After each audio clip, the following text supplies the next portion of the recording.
Headline news વિકાસ વેધણ રાજ્યમાં મધ્ય અને ઉત્તર ગુજરાત સહિત અનેક જિલ્લાઓમાં હવામાન વિભાગ દ્વારા ભારેથી અતિભારે વરસાદની આગાહી આપવામાં આવી છે ત્યારે બનાસકાંઠામાં વડગામમાં આબ ફાટ્યું હોય એવી સ્થિતિનું નિર્માણ થયું છે.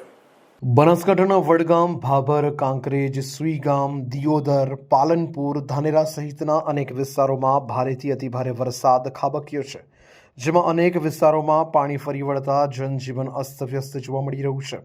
જેમાં બનાસકાંઠામાં લગભગ 9 ઇંચ જેટલો વરસાદ ખાબકી ગયો છે અને જેને કારણે નદી તળાવમાં પાણીનું સ્તર ઊંચું આવી ગયું છે. જેમાં વડગામની વાત કરીએ તો વડગામનું જે માનપુરા તળાવ છે એ તળાવ ફાટતા ગામમાં અને ખેતરોમાં પાણી ફરી વળ્યા છે. જ્યારે પાણી ફરી વળતા ખેડૂતોને લોકોની હાલત દયનીય બની ગઈ છે.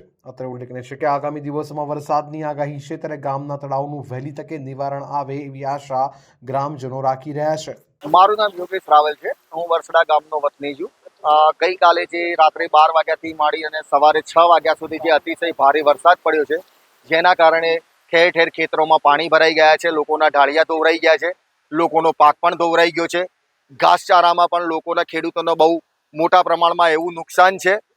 તો સરકાર યા તંત્ર ખેડૂતોને થોડું ઘણું જે પણ સહાય બને એ કરે તો ખેડૂતોને એના માટે તો થોડું સવલત તો રહે. બસ એ જ.